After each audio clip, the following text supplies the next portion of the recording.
y ver cómo podemos poner.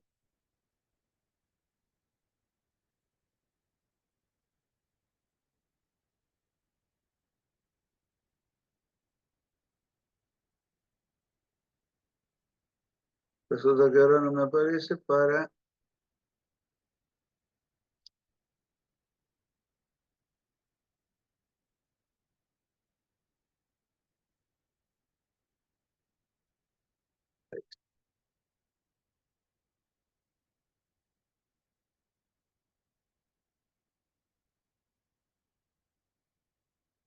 Bueno, habíamos visto el lunes cómo empieza a haber en varios países de América Latina, sobre todo se exacerba o tiene un impacto muy fuerte el intervencionismo norteamericano en la guerra de independencia de Cuba y cómo al final, cuando entran en guerra Estados Unidos contra España, no sé si tienen noción de que hubo un acontecimiento eh, que es lo que obligó a Estados Unidos a intervenir, que es la destrucción de un acorazado de la Marina norteamericana, el Maine, que en la bahía de Cuba, que estaba haciendo una nave de guerra norteamericana en la bahía de La Habana, perdón, uh, se lo adjudican a los españoles, entonces la justificación para que entren en guerra contra España y instauren después de la independencia una especie de protectorado que todavía hoy sufre consecuencias. Cuba, Guantánamo, es una concesión de la eh, guerra de la independencia de Cuba, más una serie de condicionantes políticas y demás para la nueva república. Pero esto, que generó un impacto tremendo en América, en toda América Latina, tiene antecedentes, no es que de golpe y porrazo, uy, ¿qué pasó con Estados Unidos y qué pasó con nuestro pasado hispánico que hasta ahora ni nos acordábamos o nos peleábamos entre nosotros y de golpe aparece una idea de un continente unido, de una herencia hispana? Piensen en que todavía estaba muy vigente el concepto de raza. Cuando se instaura en el gobierno de Hipólito Yrigoyen el 12 de octubre como fiesta nacional, se dice primero el Día de la Raza, ¿no? Como si fuera el Día de los Cocker Spaniel o una cosa así, ¿no? Pero bueno. Después se revisó eso, pasó a ser el Día de la Hispanidad, el Día de la Diversidad Cultural, etcétera, etcétera. Pero bueno, hay la idea de que hay un pasado común, una cultura en común y que hay algo fuera de esa cultura que es enemigo, que es Estados Unidos. Fíjense que 50 años antes no había pasado, y lo dijimos el otro día, nada, no había habido casi repercusión en el sur del continente, por ahí en el Caribe alguna, pero no demasiado fuerte, sobre el cercenamiento del 50% del territorio, la ocupación del 50% del territorio de México por parte de Estados Unidos alrededor de mediados del siglo, 1848 y demás. Sucesivas guerras, sucesivas ocupaciones, escaramuzas y demás. Este destino manifiesto que tenía Estados Unidos genera esto. Y en su momento no produjo ningún tipo de repercusión, prácticamente a nivel político. Pero, claro, como decíamos recién, no es que de golpe y porrazo pasó todo. Se venía gestando una cantidad de acciones y de movimientos culturales y políticos que hacían factible que América Latina empezara a tener una visión distinta de sus propios, de las otras repúblicas hispano o luso-americanas. Entre ellos, primero, es sobre todo en Argentina, pero también en Uruguay, en Chile en menor medida, en países del Caribe o México, se empiezan a conformar comunidades migrantes de distintas comunidades españolas. Hay, sobre todo en la Argentina, en el Río de la Plata, son gallegas, pero también hay catalanes, andaluces, vascos. En la Pampa bonaerense hay, desde mediados del siglo XIX, una cantidad de inmigrantes. Obviamente no son esas oleadas masivas, pero hay una buena cantidad de inmigrantes vascos también. Se dedican a la lechería, después a la ganadería y después forman parte de la oligarquía argentina. Aunque también, ya en época de la colonia, en Chorena hay varios apellidos de origen vasco que tienen una incidencia importante en varios lugares de la que después fue la República Argentina, en Salta, Leguizamón, etcétera, etcétera. Pero este establecimiento de comunidades que se organizan, que crean las asociaciones de socorros mutuos, por supuesto no hablamos de los anarquistas ni de los socialistas, ni de esa gente que la oligarquía despreciaba y que se atemorizaba, sino de una comunidad que se integra con relativa facilidad y que también hace de contrapeso hacia otras comunidades que se consideran más extrañas, porque hay un idioma común, hay una cantidad de cuestiones que nos pueden identificar. A su vez, esto que les decía el otro día, de que ciertos personajes como Miguel Cané u Horacio Rodríguez Larreta tenían una visión muy negativa de toda la inmigración del sur de Italia, de algunas regiones de España, porque venían con ideas anarquistas, socialistas y esas cosas feas que hacen los pobres, con perdón del sarcasmo. Había toda otra parte de las élites que empiezan a mirar con cierta simpatía, pero no con un sentido absolutamente de retrógrado, sino de intentar integrar a estas comunidades a un proyecto colectivo.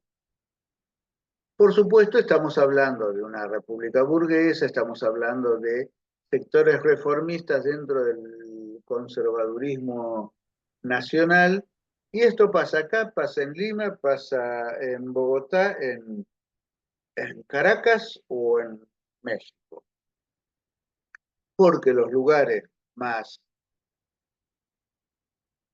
convocantes y rectores de ciertas directrices culturales siempre son las capitales, sobre todo cuando son ciudades muy importantes, cosa que en América Latina pasa, no es como en Estados Unidos que la capital es una decisión política de compromiso entre los 13 colonias que declaran la independencia y que se declaran estados, y crean una capital artificial como es Washington.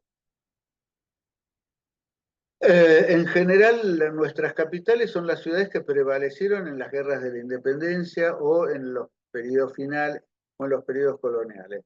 Lima era la capital del Virreinato del Perú, México la del Virreinato Nueva España, Bogotá la de la Nueva Granada, Buenos Aires, que era una ciudad marginal hasta el siglo XVIII, pasa a ser la capital del Virreinato del Río de la Plata a fines de siglo, por una serie de intereses y cuestiones geopolíticas, económicas, que hacen a la dinámica del Imperio Español, sobre todo en el siglo XIX. Entonces, las capitales suelen tener un poder rector independientemente de un consenso general, sino por un peso propio político, económico y demás. Pero dentro de esas élites, las que se van conformando, por ejemplo, en Argentina, a fines del XIX, con el roquismo, que era tucumano, recordemos, y que hay un cierto acuerdo con esas élites provinciales que se conjugan en un proyecto nacional en el sentido de construir un Estado. Hay personajes que son muy interesantes y que no los mencionamos el otro día, como por ejemplo Roque Sáenz Peña. Roque Sáenz Peña, su padre también fue presidente, pero un presidente de compromiso, medio un figurón, había sido, se llama, ministro de la Suprema Corte de Justicia, y encima, para frenar al ascenso de su hijo a fines del siglo XIX, eh, es elegido presidente por Roca y por el roquismo en general, y esto retrasa la llegada al poder de Roque Sáenz Peña, de su hijo. Renuncia a ese turno presidencial para no confrontar con su padre. Pero ¿qué pasó con este hombre, Roque Sáenz Peña, y por qué lo traigo? Porque es un ejemplo bastante típico de esa fracción de la oligarquía, de la élite eh, argentina ya en ese momento, porque él era porteño, pero bueno, la conformación de una élite nacional la produce Roca, puede ser Manera Cordobés, Avellaneda también tucumano, digamos, Sarmiento, bueno, Juanino, eh, se va conformando una élite nacional que es la que conforma el Estado primigenio. Bueno, Roque Sáenz Peña, junto con Pellegrini y con otros personajes, era no un outsider, pero sí se diferenciaba del núcleo central de esa corriente oligárquica argentina. Él en su momento, en 1879, cuando se declara la guerra de Chile contra la Confederación Peruano-Boliviana, viaja a Chile, renuncia a todos los cargos que tenía. Ah, me estaba diciendo esto. Ellos, los Sáenz Peña, eran de una familia, sobre todo Roque, tanto por parte de padre, pero también de madre, de origen federal rosista. Una familia porteña, acomodada, de la élite, que no era unitaria, sino que era federal. El padre y la familia pierde estatus social con caseros y demás, se llaman a silencio, pero no pierden poder. No eran de los tipos que fueron negociados por los unitarios una vez que vencen en caseros. Se va integrando a la nueva élite a través del Partido Autonomista, que era básicamente de la provincia de Buenos Aires, después se crea el Partido Autonomista Nacional. Bueno, hay una serie de movimientos interélites que terminan conformando un ala mucho más conservadora y defensora de privilegios, y otro ala, a la que pertenecía Sáenz Peña, que dicen hay que reformar para no perderlo todo. Estaban viendo el ascenso, lo que decíamos el otro día, Miguel Cané con su ley de residencia, fue a pedido de la Unión Industrial Argentina, creo que no lo dijimos el otro día, que se estaba formando. Dicho sea de paso, porque claro, le traía problemas en la conformación en el funcionamiento de sus fábricas con jornadas laborales de 16 horas y demás. Nunca el problema es uno solo, ni es solo cultural o solo de una dimensión. Decíamos, Sáenz Peña, que viene de esa fracción más nacionalista, más progresista, que saben que tienen que ceder un algo para poder conservar el poder, para seguir siendo la clase hegemónica. Y esto ya lo había hecho, lo estaba practicando en esos momentos Bismarck en el recientemente unificado, perdón, Imperio Alemán.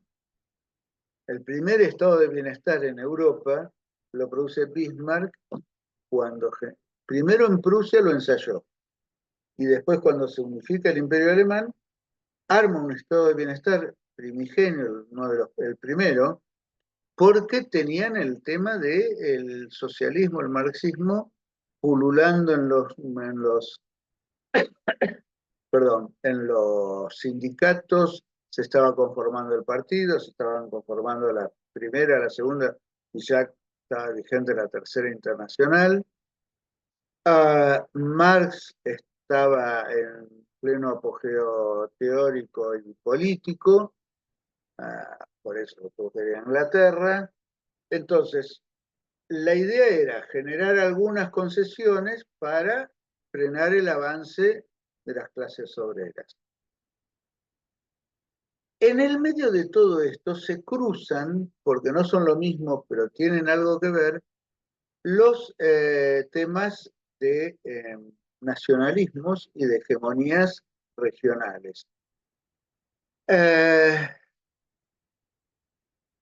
y les decía, Roque Sespeña, cuando se declara la guerra del Pacífico, se va, renuncia a todos los cargos públicos que se había empezado a tener, todavía joven, nombre de los últimos 20 años, 20 y pico de años, cerca de 30, se va, se enlista en el ejército peruano, pelea con gran reconocimiento de Perú, tiene algunas victorias, pero bueno, la superioridad de las Fuerzas Armadas chilenas hace que la guerra fuera ganada por Chile. Se produce la pérdida de todo el occidente boliviano, que era la salida al mar, de parte del sur de Perú, pero igual es reconocido como un miembro del ejército peruano. Tiene que, cuando vuelve a la Argentina, porque es herido, tomado prisionero por los chilenos, está preso unos meses en Perú, bueno, vuelve a Buenos Aires, tiene que hacer un pedido para que se le vuelva a reconocer la ciudadanía argentina, porque se pierde se perdía cuando se pelea en una guerra en un ejército de otro país. Pero fíjense que hay ya una conciencia y hay cartas de Roque Sespeña que lo demuestran, de que aquella pelea, tanto política, sobre todo en principio, pero también cultural, contra lo que representaba España, de la generación, digamos, de la independencia, de las primeras vida política más o menos independiente, de un tipo como Rivadavia, que detestaba todo lo español, aunque se fue a morir a Cádiz y no quería volver a Buenos Aires, o de cuando se consolida el Estado Nacional, esa idea de que Francia era el progreso, Inglaterra era el progreso y España era el atraso, se empieza a no diluir rápidamente, pero se empieza a disolver, empieza a ser cuestionada esa animadversión contra Inglaterra. Habíamos dicho que Enrique Larreta había sido embajador en España, pero también Roque Sespeña, unos años después, va como embajador plenipotenciario y representante del Estado argentino a la asunción de Alfonso XIII como rey de España. También tiene credenciales con Suiza, Italia, no me acuerdo si algún otro país, y ve a esa relación con España ya no un problema, sino eh, un concepto que vuelvo a esto, que tiene que ver con el tema de la raza, pero sobre todo que estaba ya presentándose incluso antes del desastre del 98, Estados Unidos como el gran problema hacia Argentina. La generación precedente, la de Roca, la de Sarmiento, que ellos preocupados por otros temas, veían en lo norteamericano un modelo probablemente a seguir.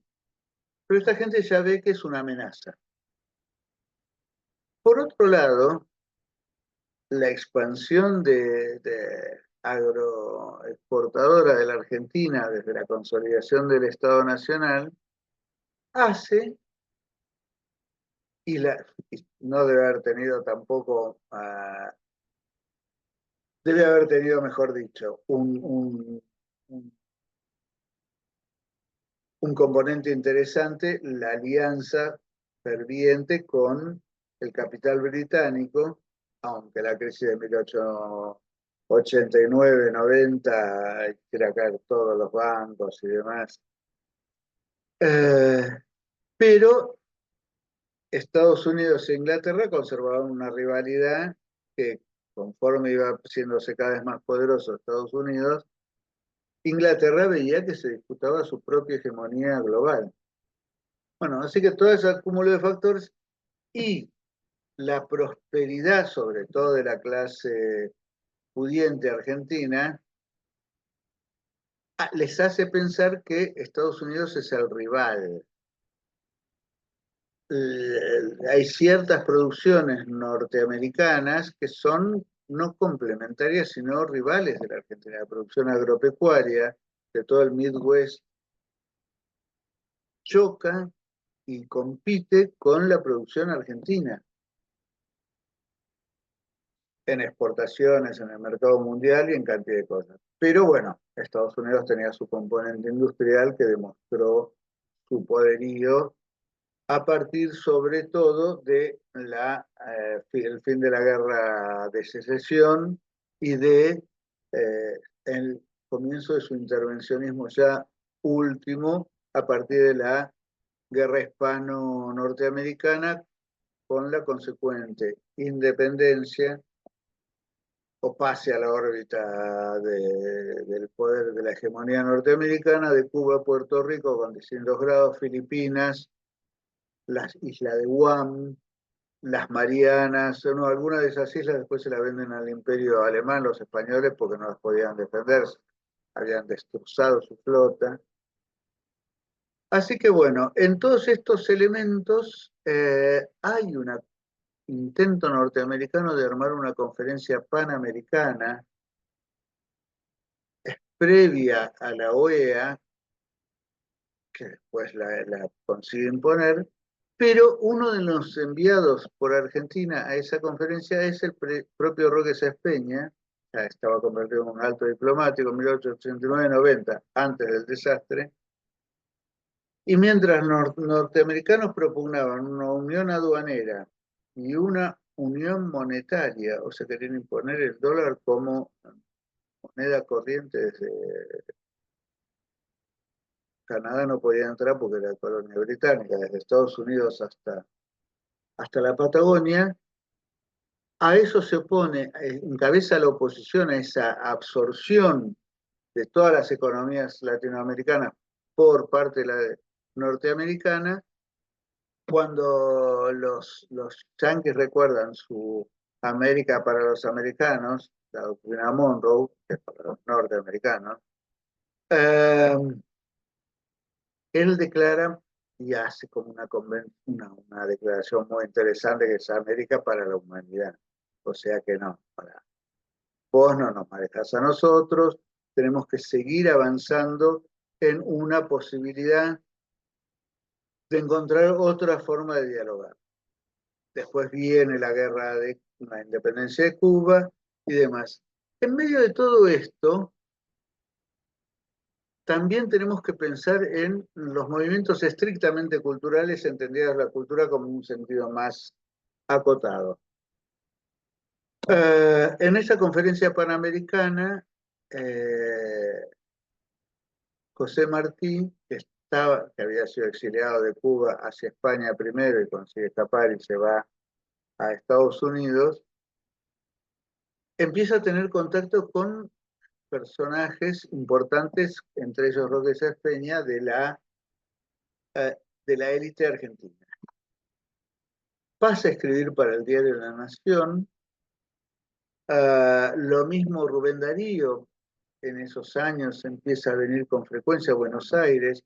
El propio Miguel Cané, que había sido embajador en Colombia, este es un dato que registré hace poco, él es el que acuña el término de Bogotá, que también era un centro intelectual importante para el último cuarto de, más allá de sus guerras civiles, había conseguido armar un centro intelectual muy interesante en la capital colombiana, y él es el que dice que Colombia es la Atenas de América del Sur, antes que Buenos Aires, y que de alguna manera le queda. Y bueno, después sí guerra de independencia de Cuba y todo el expansionismo norteamericano en un principio hacia el Caribe, habíamos hablado el otro día de la invasión a Nicaragua y Haití, pero también intervencionismo en Colombia con la separación de Panamá y la norteamericanización del canal que se estaba construyendo, que se inaugura en 1914, la Revolución Mexicana que se da en 1910. Es una época de convulsión y donde todos los países, ya sí definitivamente, sobre todo sus élites, primero muy puntualmente algunos personajes de esas élites, eh, se habían empezado a mirar a la cara y a empezar a tener relaciones de amistad, de intercambios, de reconocimiento mutuo con personajes de países latinoamericanos. Después ya una clase intelectual que por ahí no era totalmente perteneciente a las élites económicas, sino que se iban conformando en universidades, hijos de inmigrantes, personas que no tenían ese poderío económico de la gran burguesía, pero sí tenían un pasar que les permitía intercambiar, pensar, escribir, leer y demás, participar de la vida universitaria, se empieza a generar todo ese movimiento reformista y transformador con distintos grados de incidencia, distintas características en cada país, pero en un movimiento casi simultáneo.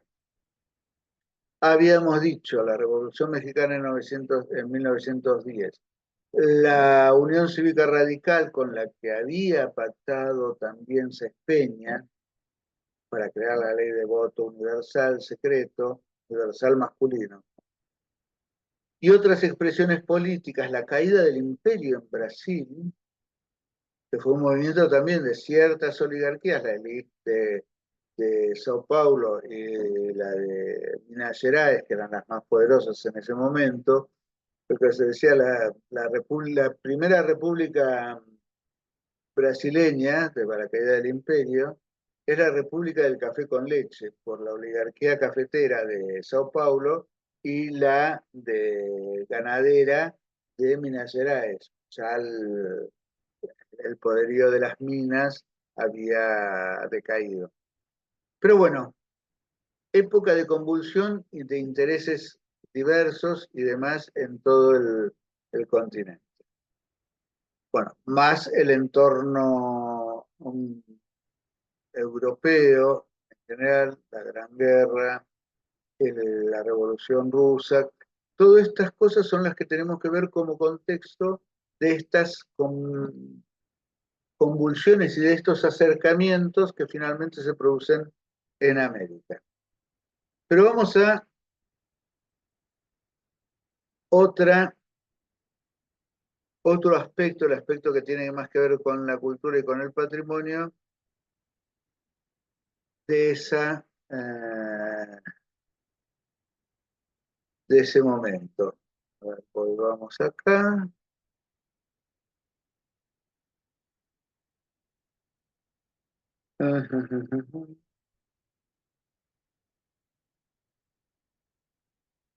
Hola, buenas noches. Ah, que llegaste. ¿Cómo te fue? ¿De qué?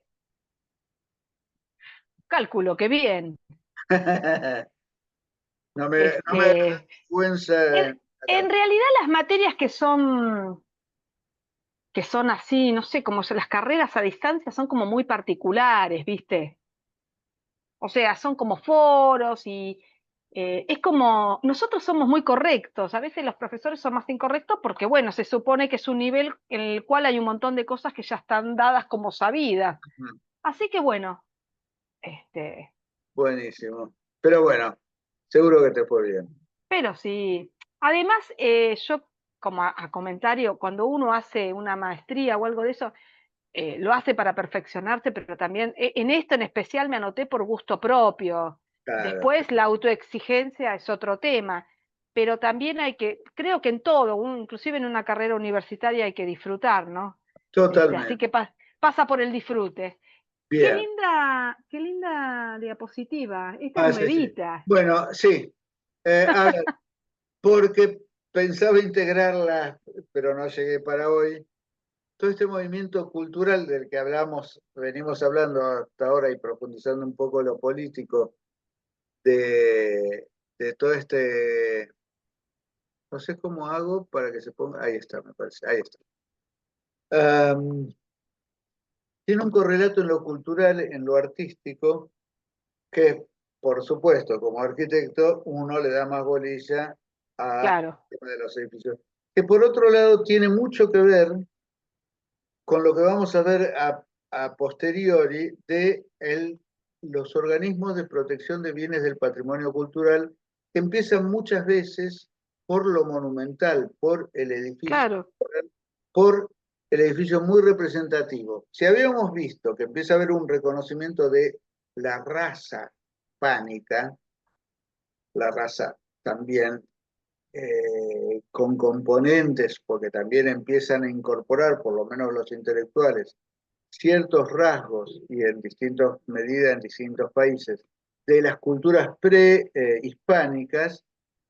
En Argentina se consideraba que el componente prehispánico era como bandas de cazadores recolectores y no mucho más, aunque la Universidad de Buenos Aires y se asienta en Tilcara con Ambrosetti, y al día de hoy están presentes en el Pucara de Tilcara, y Ambrosetti es el que procede a la reconstrucción. No sería muy Mm, feliz dentro de no, los cánones de la actual gestión de los bienes del patrimonio cultural. sí. De hecho, fue muy criticado. Sí, sí. Tenemos hasta una pequeña pirámide azteca en la entrada del Sí, sitio. que no tiene Pero bueno, nada que ver, pero es bueno. la visión de esa época y de cómo se revalorizaba ese pasado a principios del siglo XX. Pero está todo inmerso en ese clima político-cultural de ver a Estados Unidos como una amenaza y de que nos empezamos a reconocer como partes de un colectivo supranacional con los países que antes habíamos sido colonias españolas en América. Este trabajo, que es eh, previo a todo esto, bueno, nos va a servir de guía. Incorporé algunas imágenes de algunos edificios en Lima y en Perú, perdón, y y en México, pero vamos a encontrar un clima muy similar en todos. Ah, y hay un ejemplito de Brasil nada más, que lo encontré hoy a la tarde.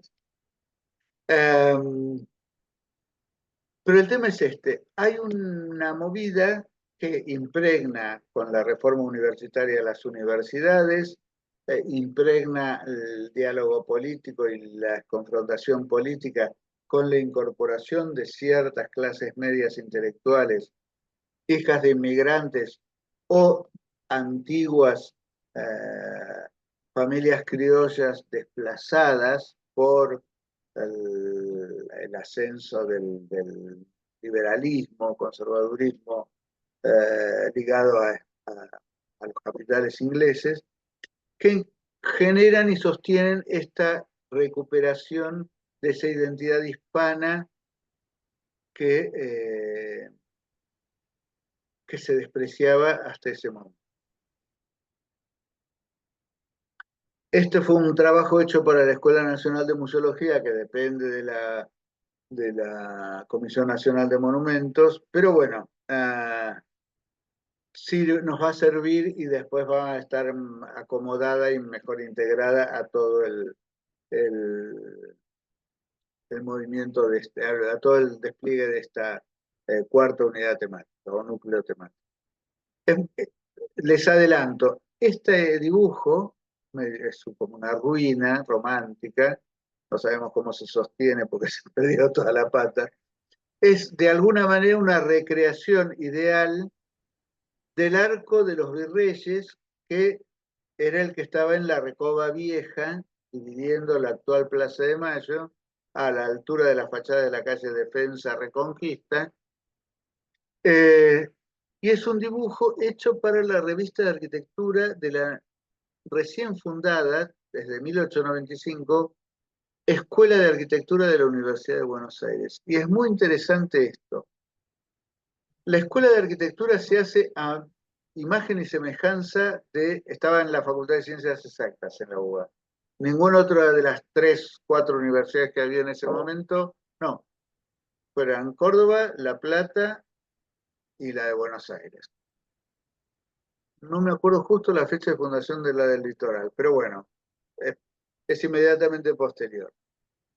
Pero la única escuela de arquitectura es la de la Facultad de Ciencias Exactas de la UBA y formaba arquitectos con la idea de la Escuela de Bellas Artes de París, con ese programa, estaba trasplantado casi literalmente.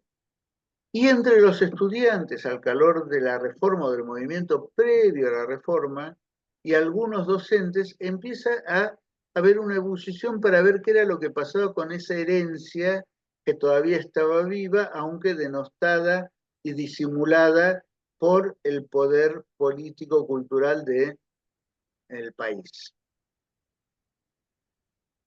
Y acá en Argentina se habló mucho de la restauración nacionalista que le introduce Ricardo Rojas, creo que lo habíamos mencionado el otro día. Pero vamos a ver todos sus componentes. Habíamos dicho que Enrique Larreta exaltaba la hispanidad por rechazo a las ideas anarquistas disolventes de los obreros venidos del sur de Italia y de algunas regiones de España, pero que otra fracción de esa misma clase mencionaba esto como una reconciliación, como una posibilidad de convivencia con eh, españoles que venían también a ser una de las comunidades más importantes y quizá para diferenciarlas de las otras. Pero bueno, Enrique Larreta hace de su casa, que era una quinta más o menos italianizante, como las que había, era el lenguaje principal hasta que empieza a vencer el Beaux-Arts, el francés, transforma su quinta en Belgrano en esto. Ya saben que es el Museo de Larreta. Fíjense con este dibujo y con esta fotografía las similitudes que hay. Esta era la casona de los Basavilbaso, que estaba, esta es la calle Belgrano, y terminaba en Paseo Colón. Hoy hay un teatro neocolonial, no me acuerdo cómo se llama ahora, se me fue, que es de los años 40, precisamente dentro de la estética de la restauración nacionalista. Sucede que esto había sido comprado o alquilado por el Estado de la provincia de Buenos Aires y era la llamada aduana vieja, que cuando se hace la aduana Taylor, el edificio redondo detrás del fuerte, mirando al río, es abandonada. Cuando se hace el Puerto Madero y la calle Belgrano no baja tan abruptamente, queda como semi-enterrada en la calle, está contiguo al convento y a la iglesia de Santo Domingo, para que se hagan una idea. Entre Balcarce y Paseo Colón. Y este dibujo, que si lo miran con detalle y va a quedar grabado, es de mucha calidad, lo hace un húngaro de origen alemán.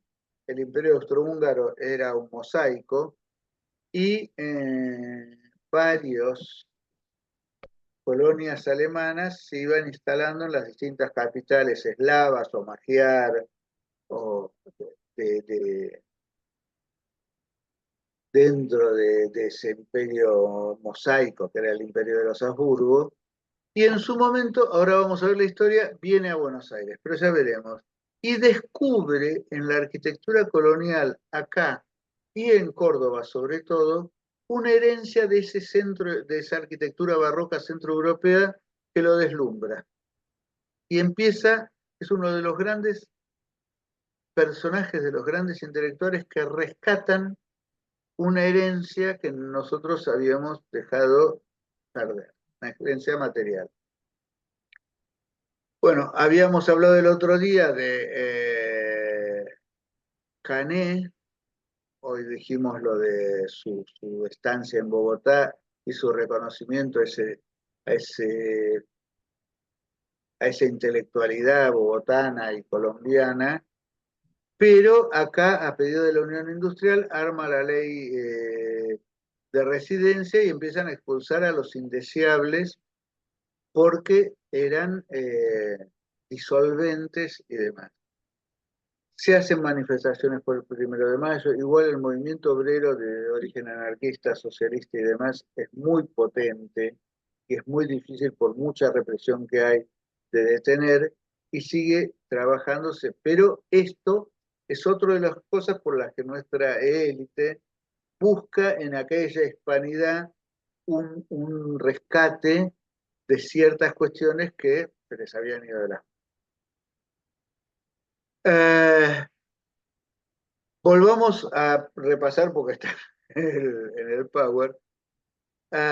Ricardo Rojas en 1909 publica La Restauración Nacionalista, ya en el gobierno de Irigoyen, el Eurindia, que tiene que ver con ese mestizaje europeo, pero sobre todo hispano y americano. El centenario de la Revolución de Mayo, donde es elegido, bueno, asume a fines de mayo, pero en marzo había sido elegido Roque Sáenz Peña como presidente. Lo preside, si mal no recuerdo, Manuel Quintana, que era el vicepresidente de su padre, de Luis Peña, que muere en ejercicio. En 1916, año del centenario de la independencia, en octubre asume Irigoyen gracias a la ley del voto universal, secreto y obligatorio de Sáenz Peña, que es el acuerdo entre el radicalismo y esta fracción más progresista o más reformista del conservadurismo argentino. Salta enseguida la reforma universitaria y de esto que les decía el lunes, la juventud argentina de Córdoba a los hombres libres de Sudamérica. Esto lo escribe Deodoro Roca en el manifiesto liminar de la reforma, que influye primero en las otras dos universidades argentinas y rápidamente se transforma en el modelo de muchas y casi todas las universidades, aunque muchas siguieron siendo muy elitistas. La Argentina en ese sentido siguió con una forma de apertura y de un camino de apertura y de absorción y de permitirle el ingreso de capas cada vez más populares a hijos de obreros con finalmente la gratuidad de la enseñanza universitaria que consagra Perón en el 46, 47, no me acuerdo. No, creo que fue en el 49, pero no lo tengo muy, muy seguro. Independientemente de estos que comentábamos también el otro día, la represión de la semana trágica en Buenos Aires, la huelga de la Bacena, y de la represión de las huelgas patagónicas, Santa Cruz, el nacionalismo que expresaba el radicalismo, ya les digo, incorporando clases medias de origen inmigrante, primera generación, pero muchos de ellos hijos de españoles que se sentían más identificados, pero también de italianos, y el propio Irigoyen era un miembro de una familia rosista, que les había comentado que Leandro Nealem se cambió el nombre porque el padre era mazorquero y fue fusilado en el 53 eh, por los que derrocaron a Rosas, eh, no directamente por Caseros, por Urquiza, sino por los que tomaron el gobierno de la provincia de Buenos Aires. En medio de todo eso hay un ingente trabajo de registrar y de volver a reconocer lo español como expresión válida para el arte, para las formas arquitectónicas, para una cantidad de elementos que hasta ese momento habían sido destruidos. En 1925, el gobierno ya de Marcelo T. de Alvear, el intendente de Buenos Aires es Carlos Noel, su hermano arquitecto, eh, que ahora no me sale el nombre, Martín Noel, perdón, genera un plan de estética edilicia y de ordenamiento de la ciudad de Buenos Aires, donde empieza a incorporarse grandes elementos con arquitecturas neocoloniales, incluso rodeando el Congreso, que recién se había inaugurado en 1905, todavía estaba sin terminar, 20 años después, se termina en los 40, sobre todo era la parte de atrás la que estaba sin terminar, siempre vestibula. Elementos de una arquitectura neocolonial, acá académicamente se le dice la restauración nacionalista, tomando el título del libro de Ricardo Rojas, pero no se alcanzó a construir mucho. Lo único que se construyeron fueron algunos puentes sobre el riachuelo que comunican con la provincia de Buenos Aires, y básicamente fueron el puente Alsina, y más al oeste, al fin del Distrito Federal, el puente de la Noria. Y no mucho más. Argentina nunca se caracterizó por la continuidad de sus políticas públicas, ni a nivel de obras públicas, ni a otro nivel.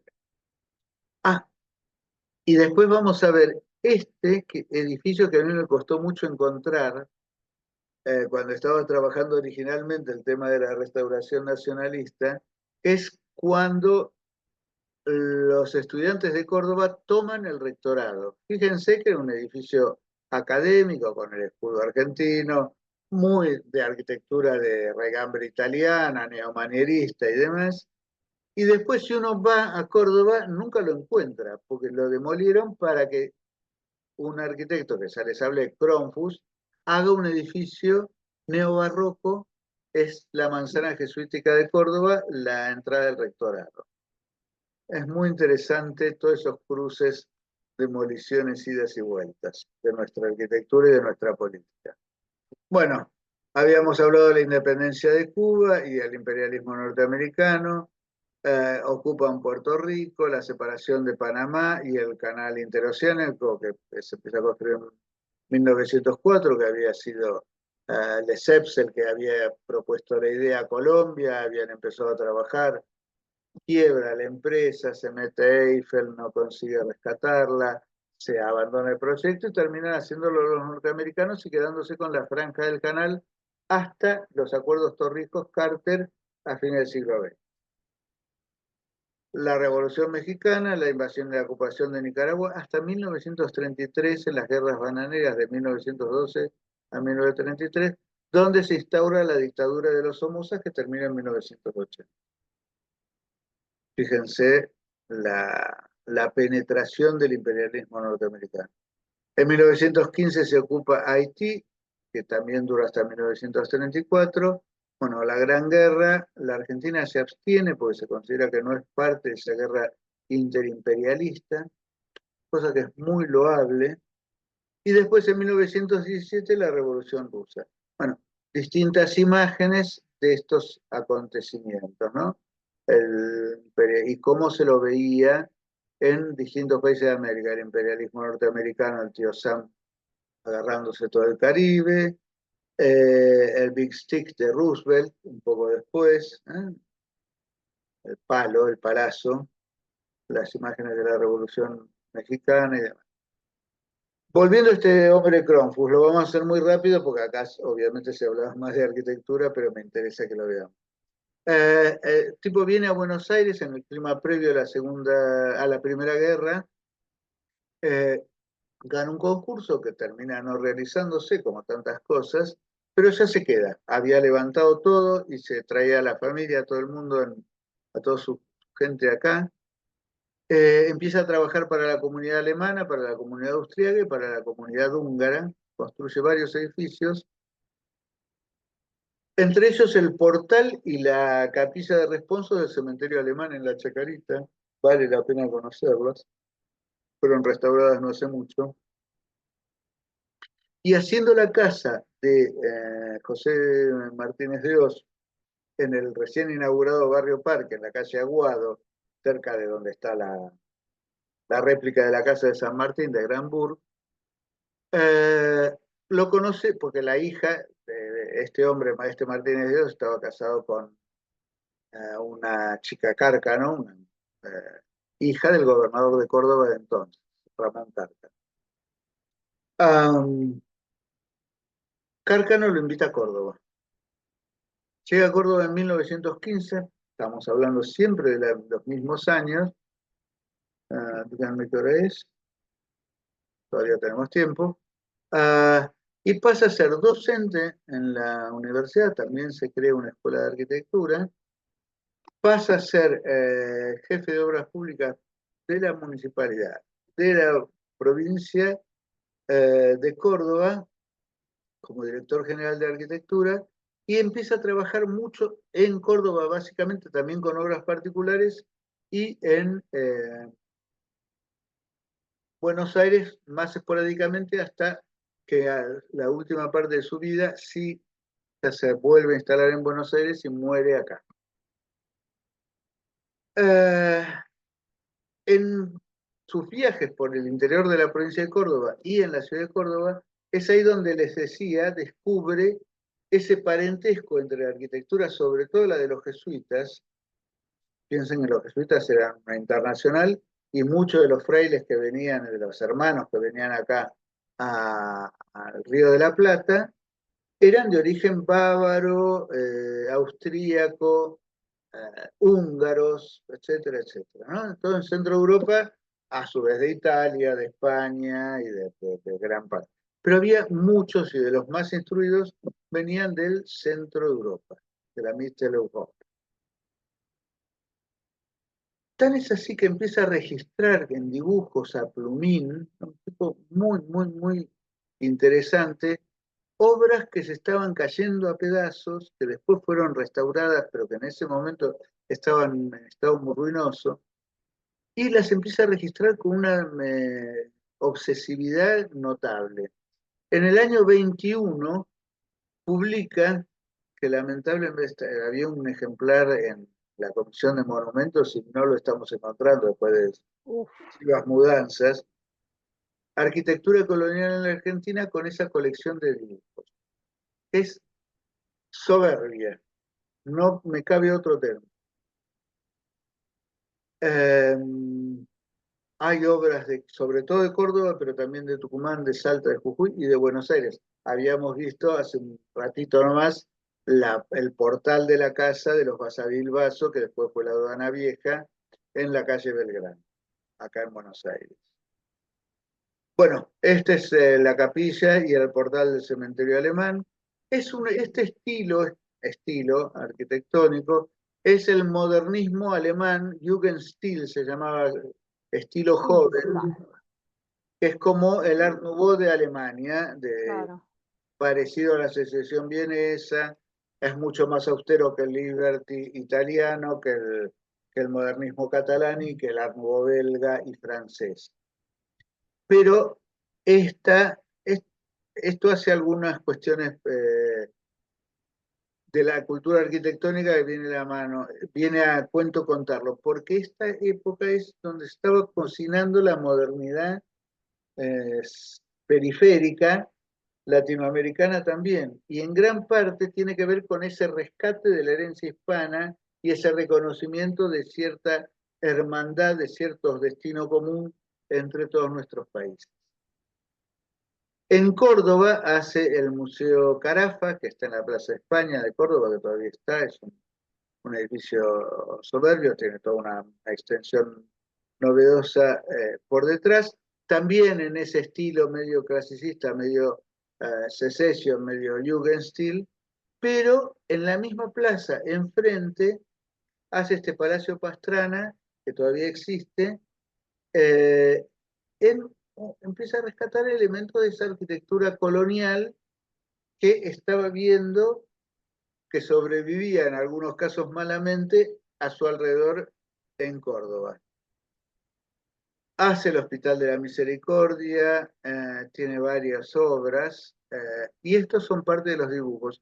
Este es lo que se llama, que ahora es el Museo Histórico Provincial, la Casa del Virrey Sobremonte, una casa importante. Registra edificios religiosos, portales. ¿Esta es la iglesia, la que está en Córdoba, la que se ve la cúpula, o no, no pone el Este es lugar? de Córdoba, pero no sé si, creo que es la cúpula de Altagracia, pero Ah, no la tengo mm. bien identificada. Es Igual es impresionante el nivel de dibujo. el nivel de detalle de esos dibujos Sí, soberbio. Yo supongo que haría esquicios no sé si sacaba fotos, porque no era fácil sacar claro. fotos, pero seguramente por ahí tenía. Y esta es la estatua Igualmente es Catalina, impresionante. en el medio del campo cordobés. Mm. Hoy hay que hacer como 15 kilómetros de camino de tierra desde una ruta que une, si mal no recuerdo, era el Totoral o Jesús María con Ascochinga. Eso es, y, digamos, registra con una precisión notable, porque también esto era el obraje y la ranchería, que era donde estaban los esclavos, eh, las casas de los padres. Esta casa sobrevivió en el centro de Córdoba hasta 1970, era la casa de los Allende.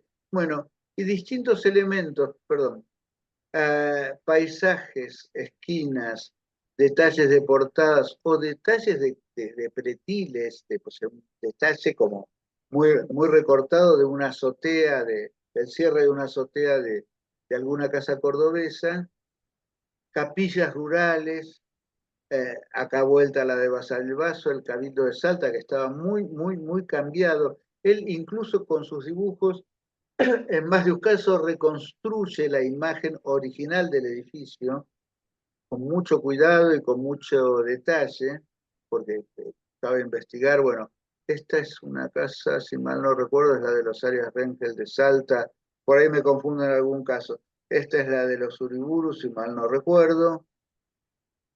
Bueno, la manzana jesuítica de Córdoba, fíjense que el edificio, este es a la izquierda está el Colegio Montserrat, este es el edificio de la universidad, el rectorado actual, la iglesia de la compañía, estatal perfecta, y ya en esta época tenía un segundo piso y ese coronamiento en la entrada principal que les mostraba donde los estudiantes habían armado habían tomado el edificio del rectorado y habían plantado bandera en el coronamiento de ese edificio nuevo.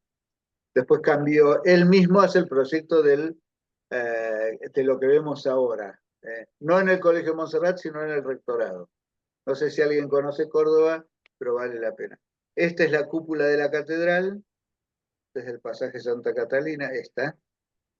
Bueno, esa documentación gráfica ayudó en muchos años después a ver qué se hacía con esos edificios.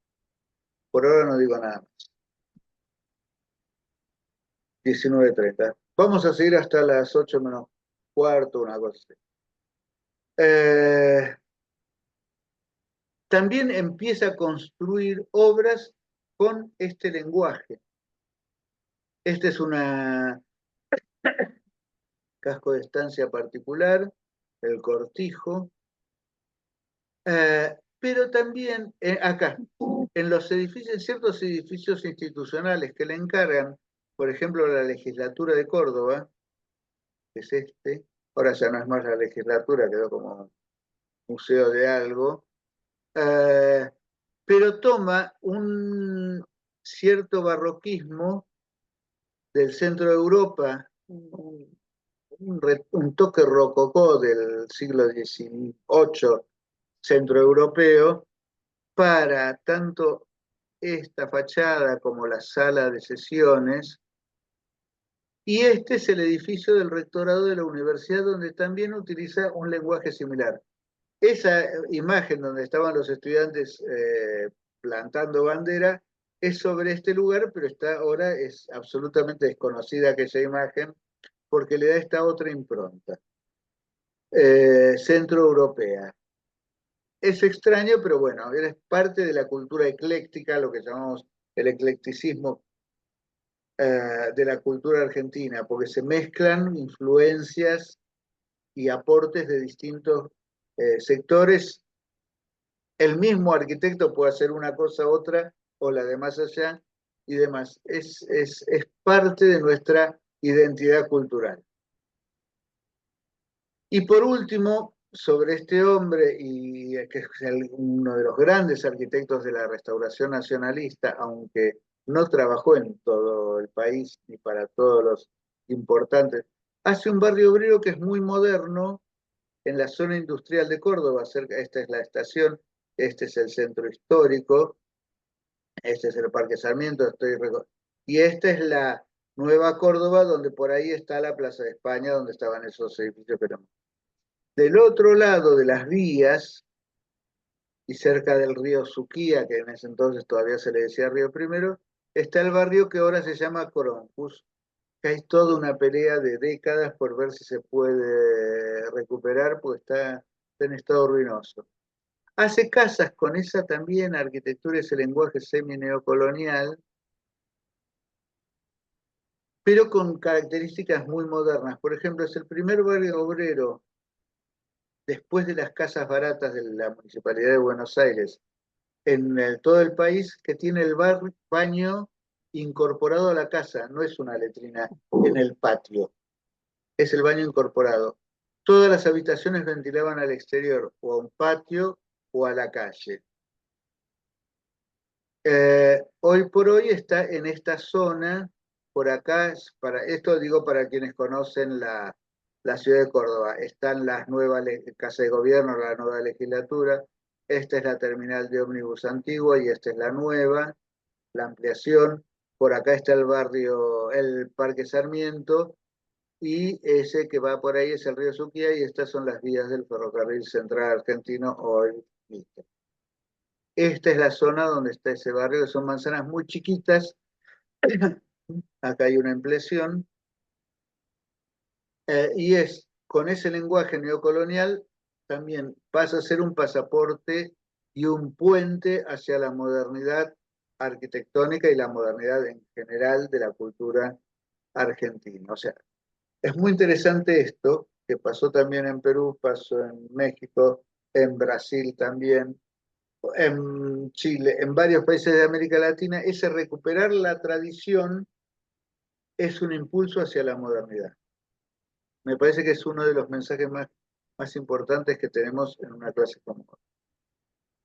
Este es el estado que están hace ya pocos años, yo estuve ahí en el 2018 y ya estaba así, pero es muy interesante. Las casas tenían terrazas, de hecho, las que no tenían mucho patio tenían a su vez terracitas para que tomaran aire, el sol, el higienismo para los obreros, que era poco común. Y bueno, otra cantidad de edificios que hace también para las clases más acomodadas, cascos de estancia, capillas en cascos de estancia. Estas están en San Miguel del Monte, en provincia de Buenos Aires, siempre utilizando este estilo neocolonial. Y esto a ustedes se los digo como termina volviendo a Buenos Aires. Este es el edificio de que fue para la editorial Capeluz, está en la calle Moreno al 300, ahora es un hotel boutique, al lado del Museo Etnográfico, en ese estilo que venía del modernismo alemán y que se identifica rápidamente con el Art Deco que estaba en auge en 1925. Esto es del 1929, pero no tiene problema en enganchar un lenguaje con el otro. Bueno, esto no vale la pena decirlo, pero es dentro de la tradición academicista de Beaux-Arts, Hay arquitectos que también están modernizando la arquitectura y en general la sociedad o ayudando a la sociedad argentina con edificios de estilo Beaux-Arts, Bellas Artes, pero con mucha ingreso de luz, espacios fluidos, que son características de la modernidad arquitectónica. Pero bueno, pasamos, y lo que me interesa es que estos edificios, que los hace un estudio de un arquitecto de origen francés, Ari, Paul Ari, Pablo Ari, le decíamos, y otro argentino de la élite, Lanuse, que a su vez Ari, o Ari, es profesor de la Escuela de Arquitectura. Y en esa revista de arquitectura, donde también se trabajaba el tema del neocolonial, sobre todo, eran los estudiantes los que la empiezan a publicar, después se hace en conjunto con la Sociedad Central de Arquitectos.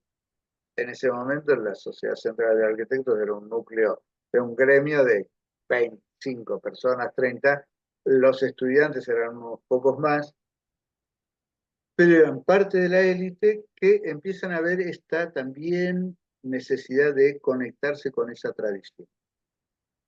Este Ari dice una cosa que suena espantosa, porque ya les digo, viene de Francia y es academicista 1000%. Dice, el Cusco o Lima, México o Toledo no son tan exóticos como la Meca. No podemos ya remontar la amplia corriente que nos arrastra hacia la tendencia latinoamericano-europea,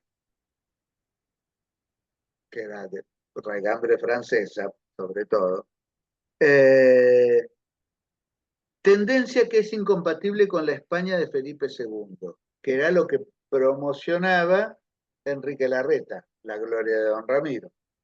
El pasado colonial americano es de exclusiva incumbencia de la historiografía, del literato del poeta. Puede inspirar la gloria de Don Ramiro o Les Conquérants de José María de Heredia, este no sé quién es, pero al arquitecto no le inspiran sino escenografía si quisiera aplicarlo prácticamente a nuestras necesidades actuales.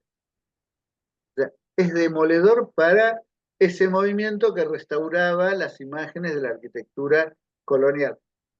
Que hay mucho para decir, porque la casa de Martín Noel en la bajada de la calle Suipacho, hoy el Museo de Arte Americano, Hispanoamericano Fernández Blanco, no es un palacio, no es una casona colonial porteña, es un palacio de Quito o de Lima.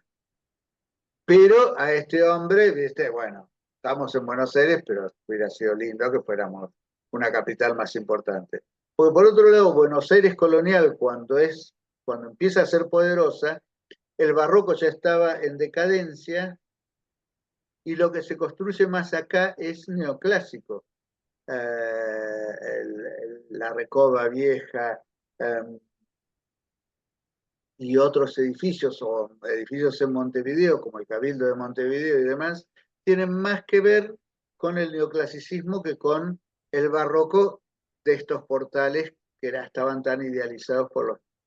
Pero este hombre a su vez reconoce que la sencillez de las estructuras de esas iglesias coloniales es muy interesante porque respondían perfectamente a su función y al carácter constructivo de los elementos que se tenían acá, ladrillo y cal, no mucho más.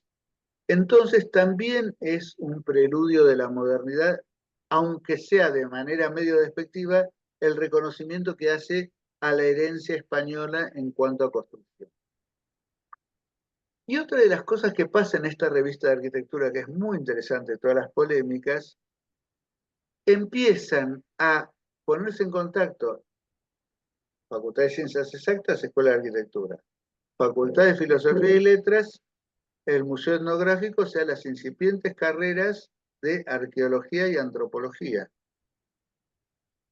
Fíjense los detalles que hacen en la gráfica, estos motivos incaicos, y dice, Facultad de Filosofía, el Museo Etnográfico de la Facultad de Filosofía y Letras como auxiliar de los estudios de ornamentación aplicables al arte en general. Volvemos a que el pasado, en este caso el prehispánico, también puede alimentar los lenguajes artísticos de la actualidad, de la modernidad.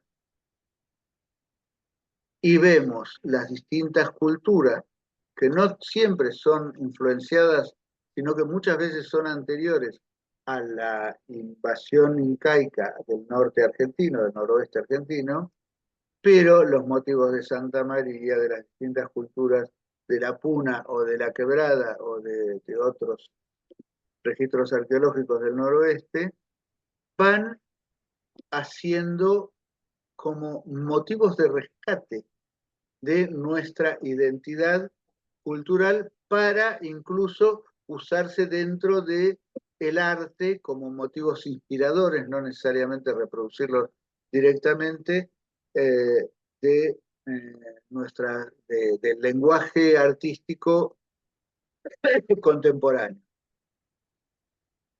Esto pasa a tener mucha relación con ciertas formulaciones eurindia de Ricardo Rojas.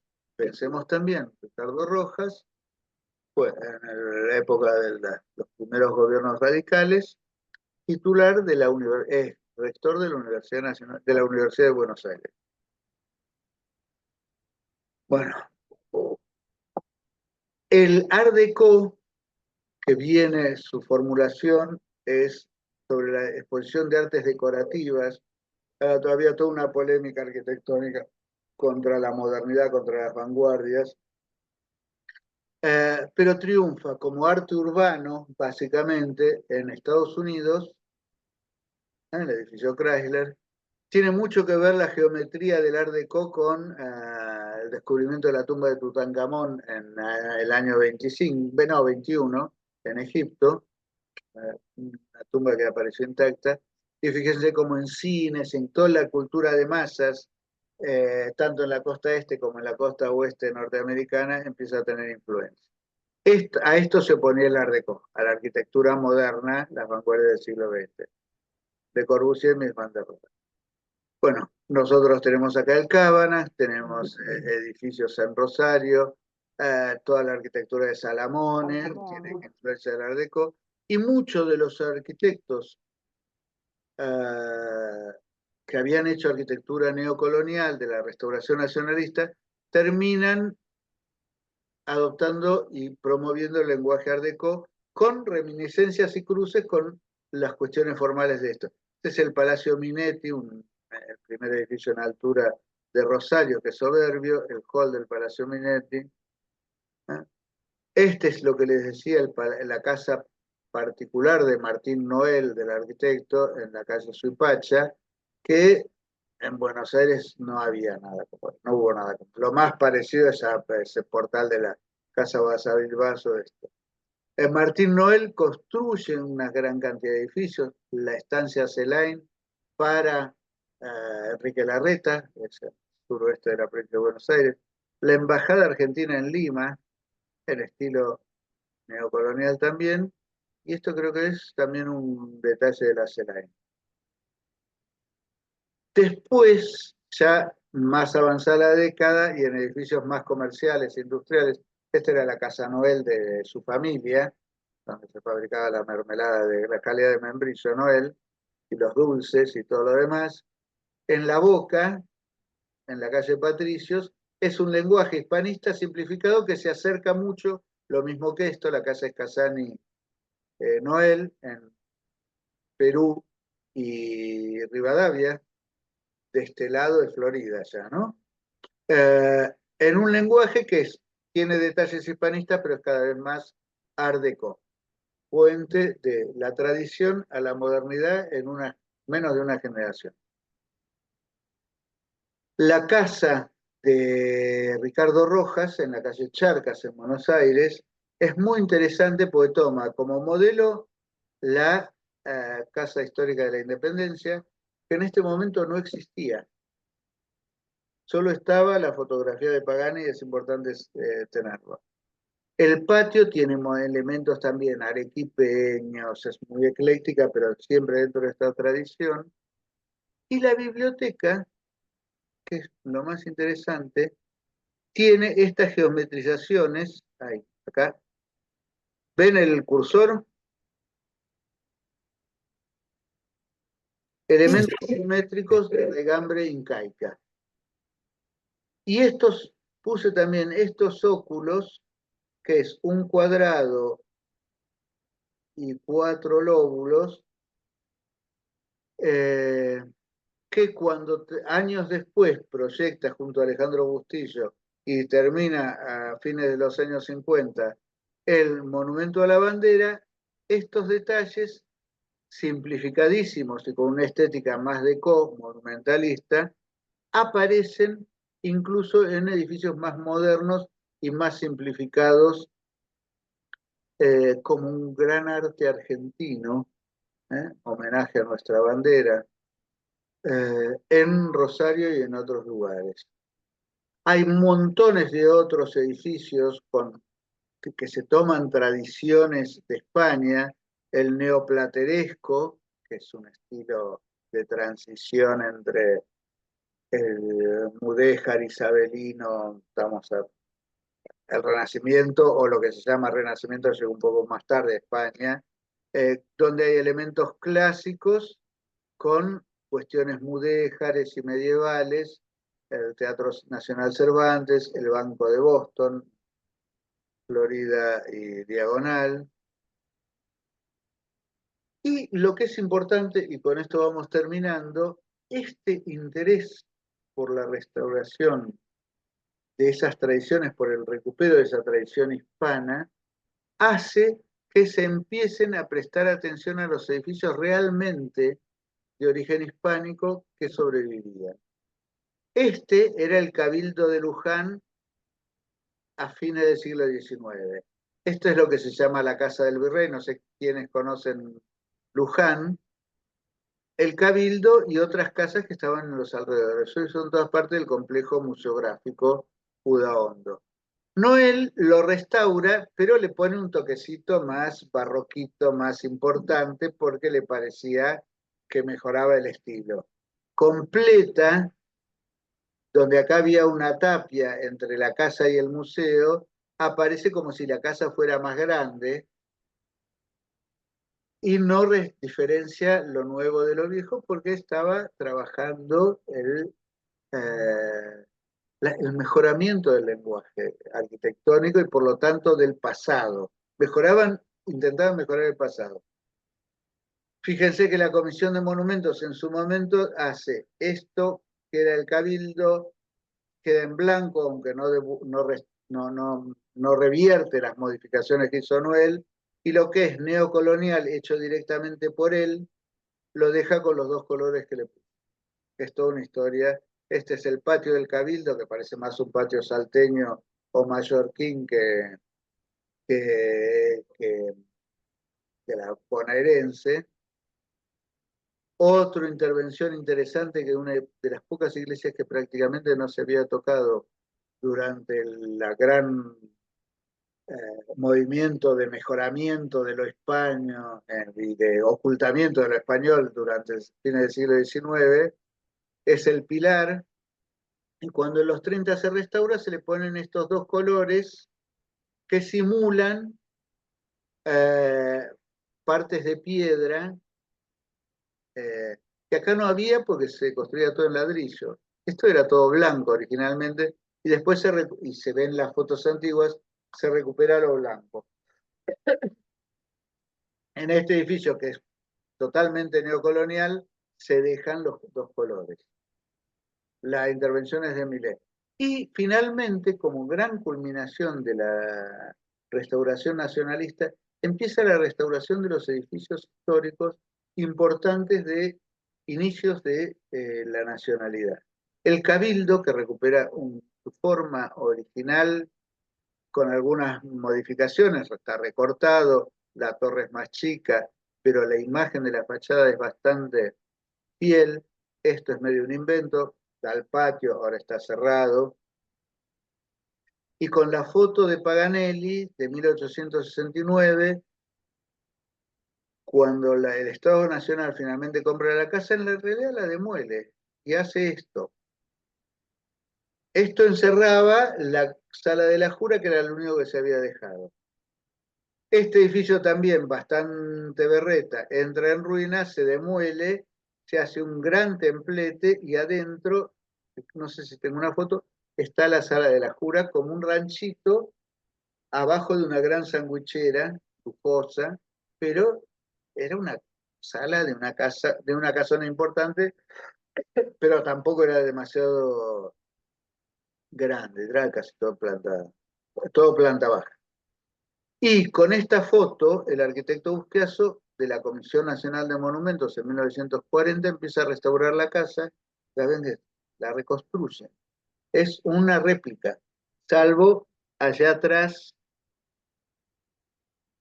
del zaguán, está después del primer patio, está la sala de la Jura. Bueno, y que este es el edificio que cerró la Avenida de Mayo. El arquitecto Bustillo, el del Banco Nación, el del Yao Yao, el del Centro Cívico de Bariloche, el de la Rambla de Mar del Plata, hace un edificio neocolonial para la Comisión Nacional de Monumentos en 1960 para los 150 años de la Revolución. Este es un poco el derrotero en la Argentina de la restauración nacionalista. Pero vemos, y con esto sí ya terminamos por hoy, que en Perú hay un movimiento que se llamó la arquitectura neoperuana. Lima es una ciudad sometida a terremotos. Voy a agregar otros ejemplos. El Palacio Presidencial de Lima es del siglo XX y es de esta arquitectura. Este es la municipalidad, que no recuerdo si está en la misma plaza o en la Plaza San Martín, con los balcones limeños típicos, pero es de 1939-44. Es un edificio moderno, es dentro de esa tradición que allá se llamó neoperuana porque combina explícitamente elementos de la arquitectura colonial española con eso que veíamos, esos elementos geométricos de la arquitectura incaica. Y también, este es otro arquitecto, no me acuerdo cómo se llama, Manuel, está ahí el nombre, pero no lo alcanzó a leer acá. Esto es de los arquitectos Álvarez Calderón y Emilio Arterré. Este también, elementos muy coloniales y elementos ya con la geometrización de la arquitectura incaica derivando en el Art Deco. O sea, van también haciendo un proceso similar de lo colonial o el rescate de lo colonial, de lo hispánico, hacia el Art Deco y entonces la modernidad. Y en México hay otro movimiento análogo. También está, México sufre la Ciudad de México. Se trata de rescatar el centro histórico con edificios nuevos, pero que no desentonen de la arquitectura virreinal, que era una ciudad importantísima dentro del imperio colonial español. México, edificios que rescatan esa escala, esa importancia, esa impronta, pero también edificios más que tienen que ver con lo que los norteamericanos llaman Mission Style, y nosotros empezamos a conocer tiempito después, porque no terminó ahí, llega hasta el peronismo. El californiano, que primero fue de las clases altas, después de las clases medias, y por último de la arquitectura popular, de los hospitales de la Fundación Eva Perón, de las colonias de vacaciones, Chapadmalal, Río Tercero, sigue considerándose de una impronta muy, muy local, muy identitaria, y por lo tanto se sigue usando, tanto en México como en la Argentina, en Chile como en Brasil. Y bueno, se acabó, porque tenía una imagen de Brasil, pero no la alcancé a ubicar, que también rescatan su barroco en los años 30, 20, 30. es un movimiento que es completamente transversal a todos los países latinoamericanos, que tiene que ver con toda esta identidad que se va rescatando, tanto la reconciliación con la herencia española, como la identificación ya más en círculo de nuestras tradiciones, tanto hispanas y de nuestro, ojalá, destino común. Pero bueno, hasta acá llegamos hoy. Vamos a parar de... ¿Qué piensan? ¿Tienen alguna opinión? ¿Vieron algo? ¿Les quedó alguna duda?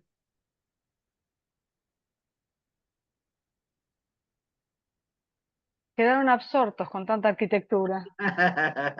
Y Y bueno, sí, es parte de la cultura, sí. nuestro patrimonio, de los bienes de nuestro patrimonio. Mm. Porque después vamos a ver si, pero acá quería hacer una gran introducción de cómo este clima es el que va generando, y que lo vamos a ver en clases próximas, el nacimiento casi simultáneo también en las décadas del 30 de organismos de protección de los bienes del patrimonio cultural. En algunos lugares se presta más atención a lo prehispánico, casi junto con lo hispánico, pero a un nivel un poco más bajo. En otros es básicamente lo hispánico, pero de alguna manera ideológicamente hay toda una respuesta a un momento. Es muy interesante porque el californiano que empieza acá, el gran órgano de difusión de la arquitectura esta, Mission Style, que es la de California, porque digamos, anticipo nada más, los españoles empiezan a fundar en el siglo XVIII misiones en California porque ellos reconocían que esa parte del imperio estaba despoblada y era vulnerable. En aquel entonces parece que el riesgo mayor era el avance del imperio ruso, que era el poseedor de Alaska, y tenían miedo de que se les metieran en la costa oeste de lo que ahora es Estados Unidos, California y esas regiones. Uh, en Argentina, lo que ahora es Argentina, fundan Carmen de Patagones, Carlos III, Concepción del Uruguay y algunas otras fundaciones para proteger las fronteras del imperio, porque ya ven que está amenazado sobre todo por Inglaterra, pero también por otros imperios. Esas misiones franciscanas son las de, ya habían estado los jesuitas, Los Ángeles, San Diego, San Francisco, Santa Mónica, etcétera, etcétera, etcétera. Eran construcciones españolas, bien de ese estilo, paredes blancas, techo de teja y demás, pero eran más abiertas, que el patio no estaba cerrado, sino que hacía las veces de plaza, congregaban a alguna población cercana, eran distintas a las misiones jesuíticas o a las estancias jesuíticas que nosotros conocemos. Pero cumplían esa función de arraigar población, de unificar a las poblaciones o reunir a las poblaciones originarias cercanas, y ese estilo quedó en algunos edificios y se empezó a copiar en el cine. ¿Eh?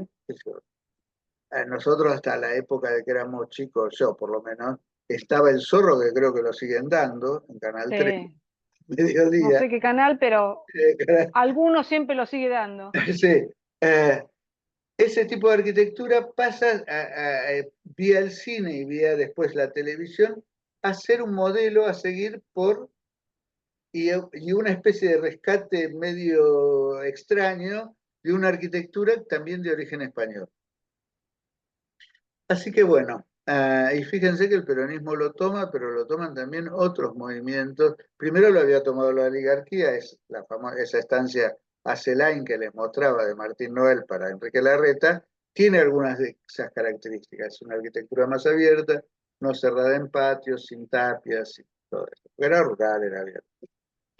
Así que bueno, a partir de esto empezamos a tener organismos de protección de los bienes del patrimonio cultural. y después ya los veremos con un poquito más de detalle. No, no sé si los cansé, pero bueno.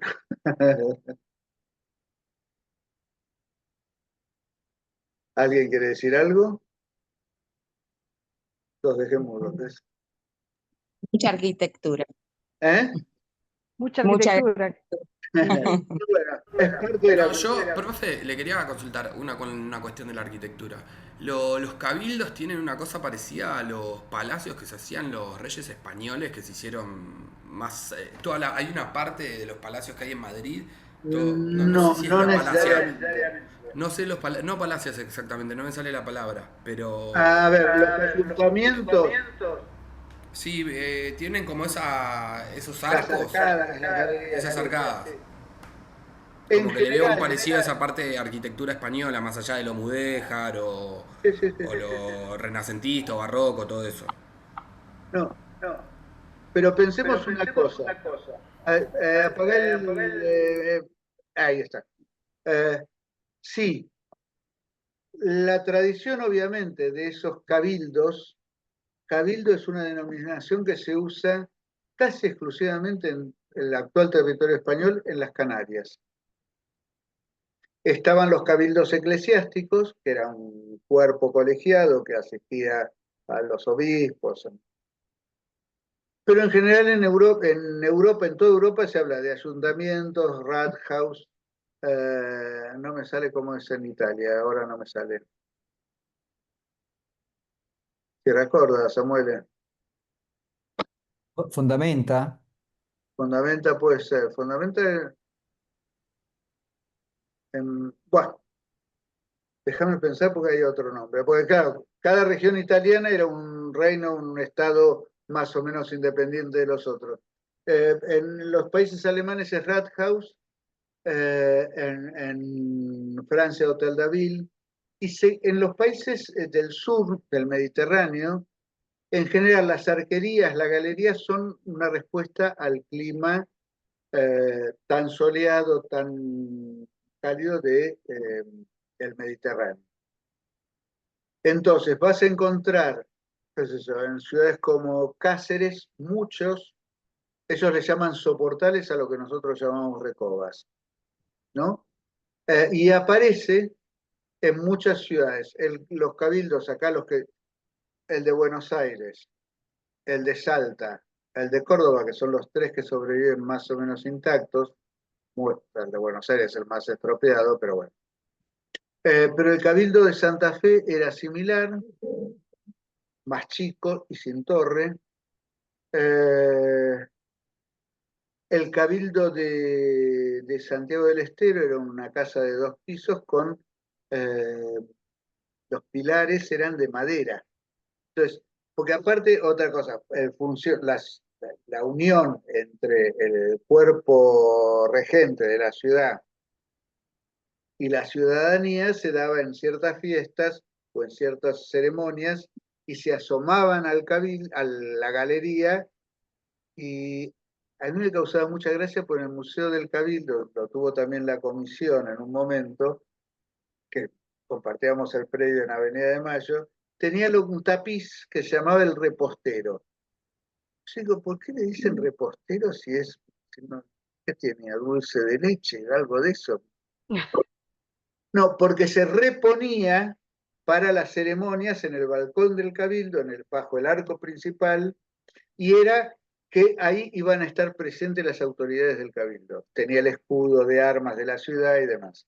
Entonces, ese tipo de arquitectura sí se puede ver. No, porque el Ayuntamiento de Madrid, que está en la Plaza de la Villa, el Viejo, no tiene galerías. Es más en el sur de España y en las Canarias que en el resto. Pero, qué sé yo, edificios en Bruselas, en Viena es del siglo XIX, Rathaus, pero tienen esas arquerías porque era una cuestión ceremonial importante para los edificios. Así que bueno. Bueno, Bueno, ya les reclamé a algunos estuvieron comentando lo de la idea de trabajo. recibámoslo en estos días, lo antes posible, así Sí. podemos empezar a los avances, ¿sí? Bueno, Seguimos nos vemos el lunes. el lunes. Yo el miércoles no voy a estar, verán la parte de las convenciones y de los documentos internacionales que Sí. también son parte. Y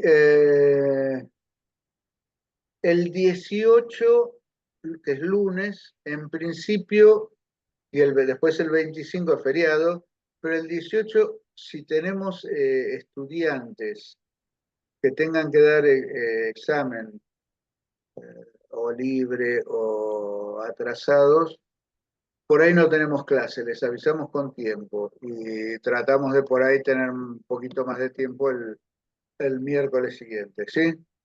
El 20. ¿Está? Bueno, nos despedimos hasta el lunes. ¿No quieren hacer algún otro comentario? Están Gracias. cansados. Estamos cansados. Algunos vienen de otra clase, además. Ese es el tema. Bueno, Bueno, vaya nos vemos a el descansar. lunes. Nos vemos el lunes. Chao, gracias. Chao. Hasta lunes. Le dijimos a Corito.